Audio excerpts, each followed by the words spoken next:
sebagai moderator aku Miola. Saya Felicia Mana Putri sebagai presentator pertama. Saya Rasalina Putri sebagai presentator kedua. Saya Alia Putri sebagai presentator ketiga. Saya Miola Milo sebagai presentator terakhir. Baiklah, itu nanti yang akan membahas tentang kasus ini. Nah, pada kasus ini kasus seorang mahasiswa mampu menggunakan bahasa Indonesia dan bahasa daerah, tapi sering mencampur keduanya dalam semua situasi tanpa perbedaan.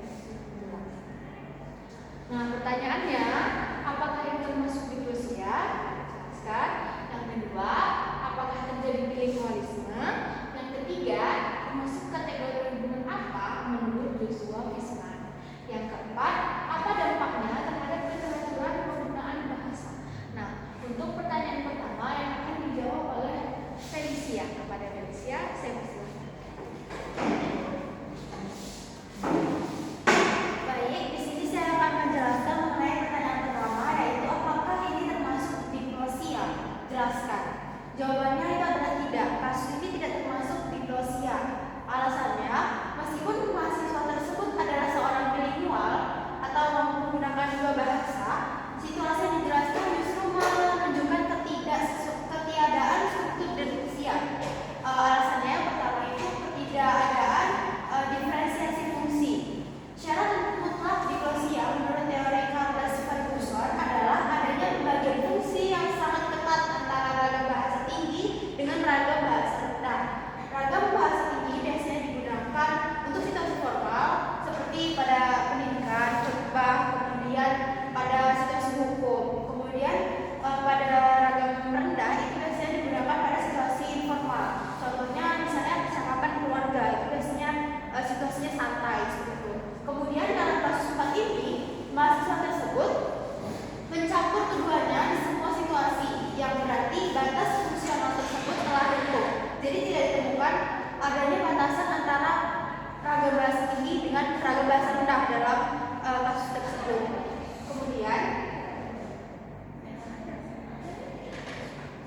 Kemudian alasan kedua itu adanya gejala campur kod atau mixing. Berlaku sering mencampur bahasa tanpa perbedaan fungsi yang jelas, lebih tepat disebut sebagai fenomena campur kode. Hal ini menunjukkan bahwa kedua bahasa tersebut dianggap berada pada level setara atau digunakan secara tumpang tindih pada satu ranah komunikasi. Kemudian alasan lainnya itu ada bilingualisme tanpa diglosia. Sosiologis Joshua Fisman mengkategorikan kondisi ini sebagai bilingualisme tanpa diglosia, yang mana penutur menguasai dua bahasa tapi tidak memiliki aturan sosial yang mengatur kapan harus menggunakan salah satu antara dua bahasa itu secara eksklusif. Kemudian diglosia ini memerlukan disiplin penggunaan bahasa berdasarkan konteks sosial. Jika bahasa Indonesia dan bahasa daerah digunakan secara acak dan dicampur aduk dalam segala situasi, maka disabilitas sosiolingvistik yang menjadi ciri psikologisnya tidak terpenuhi. Mahasiswa tersebut sekadar bilingual yang mencampurkan kode secara bebas sehingga tidak bisa disebut sebagai diglosia seperti itu. Mungkin itu saja yang dapat saya sampaikan. Saya kembalikan kepada moderator. Baik, pertanyaan selanjutnya akan dijawab oleh Rosalina Putri. Kepada Rosalina, saya persilakan. Baik, pada pertanyaan kedua yaitu apakah terjadi bilingualisme? Nah, pada kasus ini menunjukkan adanya bilingualisme karena mahasiswa tersebut mampu menggunakan dua bahasa yang berbeda. Kemampuan ini menandakan bahwa ia memiliki kompetensi dalam dua sistem bahasa, sehingga dapat dikategorikan sebagai seorang bilingual. Berikut beberapa poin penjelasan yang lebih rinci. Yang pertama yaitu adanya kemampuan produktif atau bilingualisme aktif. Mahasiswa ini dikategorikan sebagai bilingual produktif sesuai teori Uril Weinreich. Bilingual tidak butuh kemampuan yang sempurna atau setara di kedua bahasa. Fakta bahwa ia mampu menggunakan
menjelaskan pertanyaan yang terakhir, yaitu dampak terhadap peraturan penggunaan bahasa.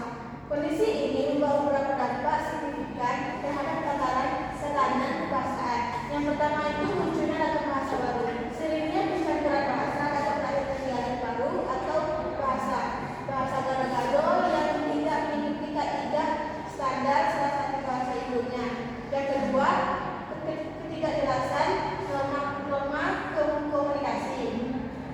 Penutur mungkin dianggap tidak sopan atau tidak profesional dalam situasi formal jika ia tidak mampu membedakan konteks penggunaan bahasa, kehilangan rasa bahasa atau sense of language. Yang ketiga, erosi kebudayaan bahasa. Jika terjadi secara masif dalam waktu lama, struktur bahasa, terutama bahasa daerah yang lebih ramah posisinya, bisa terkikis oleh struktur bahasa yang lebih dominan. Yang keempat, fleksibilitas komunikasi. Dari sisi positif, hal ini menunjukkan kreativitas linguistik dan kemudahan komunikasi antar kelompok, meski hanya dibayar dengan hilangnya formalitas. Ada catatan dari dampak ini dalam pandangan Wisman, kondisi bilingualisme tanpa diglosia biasanya bersifat transisi dan cenderung tidak stabil, yang pada akhirnya dapat menyebabkan salah satu bahasa dominasi bahasa lain secara total, pergeseran bahasa. Menurut ini dapat saya sampaikan, saya kembalikan moderator. Baiklah, kesimpulan dari kasus 4 ini adalah kasus ini menunjukkan bilingualisme tanpa diglosia karena mahasiswa mampu menggunakan dua bahasa tetapi tidak membedakan penggunaannya sesuai konteks. Hal ini menyebabkan terjadinya campur kode dalam bahasa menjadi kurang teratur, norma komunikasi menjadi kabur, dan berpotensi menimbulkan pergeseran bahasa dalam jangka panjang. Namun, di sisi lain, kondisi ini juga mencerminkan fleksibilitas serta kreativitas dalam berbahasa, meskipun tetap diperlukan kemampuan menyesuaikan bahasa agar komunikasi lebih tepat dan efektif. Baiklah, itu saja presentasi yang dapat kami sampaikan dari kasus 4. Jika ada kekurangan kami mohon maaf. Saya akhiri. Wassalamualaikum